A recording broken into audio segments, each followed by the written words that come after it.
लोग कहते हैं कि इंसान को सबसे दोस्ती रखना चाहिए, किसी को अपना दुश्मन नहीं बनाना चाहिए। दुश्मनी किसी से की नहीं जाती। कभी कभी लोग आपसे जलकर भी आपके दुश्मन बन जाते हैं। मेरे साथ भी कुछ ऐसा ही हुआ। मेरा नाम दिया है और मैं 21 साल की हूँ। मैंने एक नया ऑफिस ज्वाइन किया। मेरे बॉस लगभग 35 साल के हैं और उनकी शादी भी हो चुकी है। उनकी एडवर्टाइजिंग की बड़ी कंपनी है। यह ऑफिस नया है और मेरे अलावा और भी 70-80 लोगों का स्टाफ है। मेरी इंग्लिश पर कमांड अच्छी है, इस कारण प्रोजेक्टेशन और बाकी काम में कोई प्रॉब्लम नहीं होती थी। बॉस का खुद की प्राइवेट ऑफिस थी। उन्होंने ही मेरा इंटरव्यू भी लिया था। ऑफिस में मुझे मेरा रोल बताया गया। बॉस हमारे बहुत अच्छे थे, काम करने वालों की कद्र करते थे।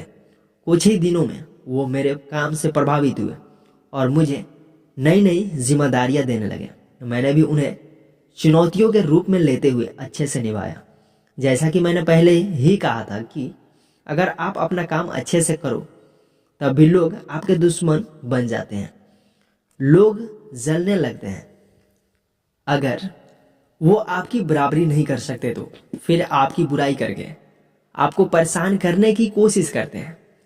मेरे ही नहीं, हर किसी के साथ ऐसा होता है और हर ऑफिस में आपको ऐसे लोग मिल जाएंगे।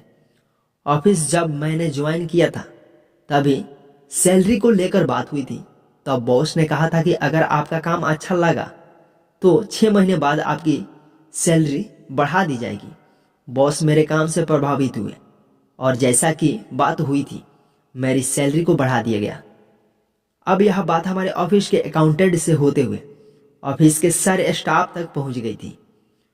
ऑफिस में पहले ही अकाउंटेंट से होते हुए ऑफिस के सारे स्टाफ तक पहुंच गई थी। ऑफिस में पहले ही कई लोगों को खटक रही थी। मेरे आने से उनकी इमेज पर फर्क पड़ा था, लेकिन इसमें मेरा क्या कसूर था? मैं बस अपना काम कर रही थी। बॉस के साथ मैंने कई प्रोजेक्टेशन बनाए थे, इस कारण मुझे बॉस के ऑफिस में ही ज्यादा देर तक काम करना पड़ता था। मेरी सैलरी बढ़ते ही कई लोग जो अपना काम तो ठीक से कर नहीं पाते, इसलिए उन्होंने मेरी काबिलियत और मुझे नीचा दिखाने के लिए बुरा कहना शुरू कर दिया। वो ऐसे दिखाने के लिए बुरा कहना शुरू कर दिया। वो ऐसे लोग हैं जिनके घर में उनकी बहन और बेटी होती हैं, लेकिन फिर भी दूसरों पर कीचड़ उछालते हैं। मेरा नाम मेरे बॉस के साथ जोड़ा जाने लगा और सैलरी बढ़ाना भी उसी से जोड़ दिया गया। झूठी और इस तरह की बातों में सभी को रस आता है। यह बात ऑफिस की मेरी दोस्त ने मुझे बताई। मैंने तो उस समय मुझे यह एहसास हुआ कि अपनी कमी छुपाने के लिए लोग किसी हद तक भी जा सकते हैं। आगे से जब भी मैं बॉस के केबिन से बाहर आती तो बाहर लोगों के चेहरे पर हंसी मुझे सब बयां कर जाती। धीरे धीरे वो लोग सफल होने लगे। मुझे यह बातें प्रभावित करने लगी और इसका असर मेरे काम पर पड़ने लगा। मेरे बॉस को भी मेरे चेहरे और बातों से पता चल गया था कि मेरे साथ सब नॉर्मल नहीं है। मैंने सोचा कि मुझे यह ऑफिस छोड़ देने चाहिए और इन लोगों का चेहरा भी मैं अब ना देखूं। करीब 20 दिनों के बाद मैंने अपना ऑफिस छोड़ने का फैसला किया। मैंने अपना रिजाइन लेटर टाइप किया और बॉस के केबिन में चली गई। बॉस को मैंने रिजाइन लेटर दिया और कहा कि सर मैं जॉब छोड़ रही हूँ। बॉस को जैसे शौक लगा। उन्होंने पूछा क्यों, क्या हुआ और कहाँ जॉब मिल गई है? मैंने कहा नहीं, अभी घर में कुछ दिन रहूंगी। बॉस को यह सुनकर अजीब लगा। उन्होंने कहा मैं पिछले कुछ दिनों से देख रहा हूँ कि तुम्हारा काम पर असर हुआ है। क्या हुआ तुम मुझे बता सकती हो? मैंने बोला कुछ नहीं सर। बॉस थोड़ी देर चुप रहे, फिर उठकर मेरे पास आए और कहा कि देखो, अगर तुम्हारी पर्सनल लाइफ में भी कुछ प्रॉब्लम है तो तुम मुझे बता सकती हो, अगर तुम चाहो तो। तुम अभी छोटी हो, लाइफ में बहुत बातें हैं जो किसी को बताने पर सॉल्व हो जाती है। वो बोले बॉस नहीं तो अपना बड़ा भाई समझकर मुझे बता दो। उन्होंने जब यह कहा तो मेरी आंखों से आंसू आ गए। मैंने उनको ऑफिस में चलने वाले बातों के बारे में बताया। सारी बातें सुनकर उन्होंने कहा तो तुम भागना चाहती हो, वो भी झूठ की वजह से। बॉस ने कहा कि कौन है, मुझे अभी बताओ। हमारे ऑफिस में किसी भी तरह का हरास स्वीकार नहीं किया जाता है। मुझे बताओ। मैंने कहा ऐसे। मुझे किसी ने डायरेक्ट नहीं कहा।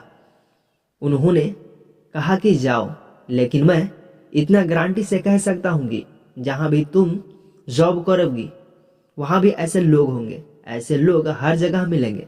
ऐसा ही होता है, पहले लोग तुम्हारी बराबरी करने की कोशिश करते हैं, फिर जब वो नहीं कर पाते तो वो बुराई करते हैं।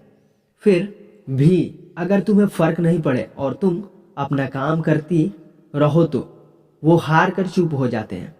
तुम्हें अभी भी नौकरी छोड़ना है तो तुम जा सकती हो, लेकिन जब तक तुम कमजोर और भागोगी लोग तुम्हें भगाते रहेंगे। उनकी बातों में मुझ में एक नई शक्ति आई और मैंने अपना फैसला बदल दिया।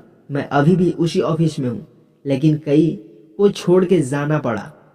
उस दिन के बाद बॉस सख्त हो गए थे। आखिर इस तरह की बकवास से हर भले इंसान को फर्क पड़ेगा, तो शायद यह उनका तरीका था सबको चुप और सबक सिखाने का। इन सब बातों से मैंने बहुत कुछ सीखा कि बुरे लोग हैं तो मेरे बॉस जैसे भले लोग भी हैं। आप अच्छे हैं तो आपका साथ देने भगवान किसी न किसी को भेजता ही है। ये कहानी आपको कैसी लगी कमेंट करके बताएं, और ऐसी ही नई नई कहानियाँ सुनने के लिए हमारे चैनल को सब्सक्राइब करें। थैंक यू दोस्तों इस वीडियो को पूरा देखने के लिए।